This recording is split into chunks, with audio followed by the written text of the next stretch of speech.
Makna kata Sriwijaya dalam bahasa Sanskerta adalah gabungan dari kata Sri yang berarti cahaya dan Wijaya yang bermakna kejayaan, sehingga Sriwijaya merujuk pada makna kata tentang sesuatu kemenangan yang gemilang dan jaya. Berdasarkan isi dari Prasasti Kota Kapur, Kerajaan Sriwijaya diperkirakan berdiri pada abad ke-7 Masehi yang didirikan oleh Dapun Tahyang Srijaya Nasa. Pada Prasasti Kedukan Bukit dan Prasasti Talang Tuwo menjelaskan bahwa Dapun Tahyang adalah raja pertama dari Kerajaan Sriwijaya.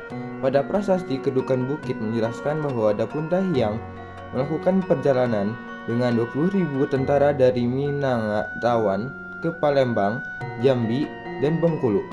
Pada perjalanan tersebut, Dapun Tahyang mampu menaklukkan daerah-daerah strategis untuk perdagangan Sriwijaya.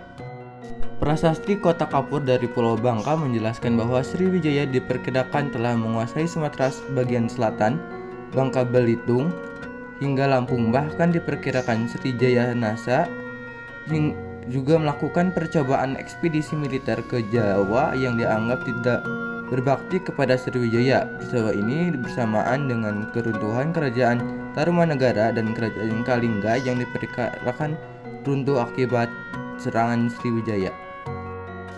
Kerajaan Sriwijaya mencapai masa puncak kejayaan pada masa pemerintahan Raja Balapuntra Dewa pada abad ke-8 Masehi dan 9 Masehi. Pada dasarnya, Kerajaan Sriwijaya mengalami masa gemilang hingga masa pemerintahan Sri Marawijaya. Hal ini didasarkan pada Kerajaan Sriwijaya yang disibukkan dengan perang melawan Jawa pada tahun 922 Masehi dan 1016 Masehi. Dilanjutkan melawan Kerajaan Chola India pada tahun 1017 hingga 1025 Masehi, hingga Raja Sri Sanggramawijaya berhasil ditawan. Pada masa kejayaannya, wilayah Sriwijaya mampu menguasai jalur perdagangan Selat Malaka. Selain itu, wilayah kekuasaannya mampu diperluas hingga Jawa Barat, Kalimantan Barat, Bangka Belitung, Malaysia, Singapura, dan Thailand Selatan. Guna mengamankan wilayah laut, Sriwijaya membangun armada laut yang kuat sehingga kapal asing yang ingin berdagang merasa aman. Sriwijaya kemudian berkembang menjadi kerajaan maritim yang kuat di masanya. Sekitar abad ke-11 Masehi, Kerajaan Sriwijaya sudah mengalami kemunduran. Kerajaan Chola yang dipimpin oleh Raja Rajendra Koladewa berhasil menawan Raja Sriwijaya pada abad ke-13 Masehi. Kerajaan Singasari dari Jawa mampu mengalahkan Kerajaan Melayu yang sebelumnya berada di bawah kekuasaannya Sriwijaya melalui ekspedisi Pamalayu. Di sisi lain, Sriwijaya semakin lama semakin lemah dikarenakan persaingan dengan kerajaan-kerajaan dari Jawa.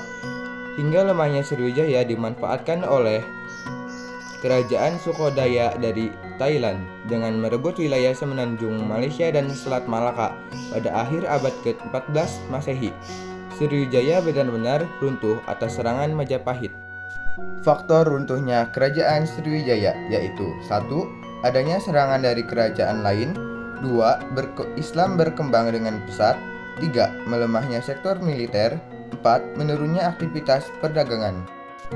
Nama-nama raja: Dapun Tahyang Srijaya Nasa, Indrawarman, Rudra Wikrama, Sanggraman Dananjaya, Daradindra atau Rakai Panangkaran, Samaragrawira atau Rakai Warak, Dharmasetu, Samaratungga atau Rakai Garung, Balaputra Dewa, Sri Udayaditya Warman, Sri Wuja atau Sri Udayaditya, Sri Cudamani Warmadewa, Malayagiri Suwarna Dwipa, Sri Marawijaya Tunggawarman, Sumatera Bumi, Sri Sanggarama Wijaya Tunggawarman, Sri Dewa Dharmawira, Sri Maharaja Trailokya Raja Maulibusana Warmadewa.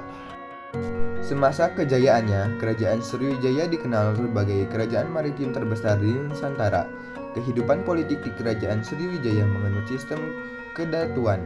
Dari berbagai prasasti yang ditemukan, bentuk pemerintahan Kerajaan Sriwijaya adalah kedatuan, yang berarti tempat berkumpul para datu. Datu sendiri adalah orang yang dihormati atau sesepuh. Datu juga memiliki tingkat sosial dalam kehidupan politik di Sriwijaya. Tingkat pertama dipegang oleh putra Datu yang utama, Iwa Raja Putra Mahkota atau disebut Raja Muda. Ekonomi Kerajaan Sriwijaya. Kerajaan Sriwijaya adalah kerajaan maritim yang berkuasa di laut dan hasil perekonomiannya diperoleh dari berdagang dan hasil bea pajak. Sriwijaya mampu menjadi penguasa sekaligus pengendali perdagangan di jalur-jalur pelayaran milik Sriwijaya. Mengapa ekonomi Kerajaan Sriwijaya kuat? 1. Karena memiliki letak strategis yaitu di tengah jalur pelayaran perdagangan antara India dan Cina sehingga mampu menguasai lalu lintas pelayaran dan perdagangan.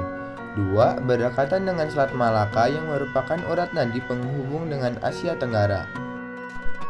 Jenis barang yang diperdagangkan atau hasil yang diperoleh oleh Kerajaan Sriwijaya adalah beras, gading, rempah-rempah, kemenyan, barus, kayu cendana, kayu gaharu, dan kayu berharga lainnya. Sistem sosial budaya Kerajaan Sriwijaya ini ditandai dengan kegiatan perniagaan tukar-menukar barang atau jasa yang didasari kesepakatan di Selat Malaka yang memberikan pengaruh besar. Sosial budaya Kerajaan Sriwijaya ini juga dibuktikan dengan penemuan prasasti Kedukan Bukit, prasasti Talang Tuo, dan prasasti Telaga Batu. Ini membuktikan bahwa Palembang adalah pusat Kerajaan Sriwijaya yang memiliki peradaban yang maju. Kerajaan Sriwijaya tidak hanya dikenal sebagai pusat perdagangan yang makmur, tapi juga tempat sosial budaya berkembang. Aspek sosial budaya Kerajaan Sriwijaya. 1. Sistem kasta dan kelas sosial. Masyarakat Sriwijaya cenderung memiliki struktur kasta dan kelas sosial. 2. Keragaman etnik dan multikulturalisme. Sriwijaya yang menjadi pusat perdagangan internasional menjadi keragaman etnik dan multikulturalisme yang terlihat sangat jelas. 3. Agama dan kepercayaan. Ada berbagai kepercayaan dan agama yang berkembang meski agama Hindu Buddha masih mendominasi.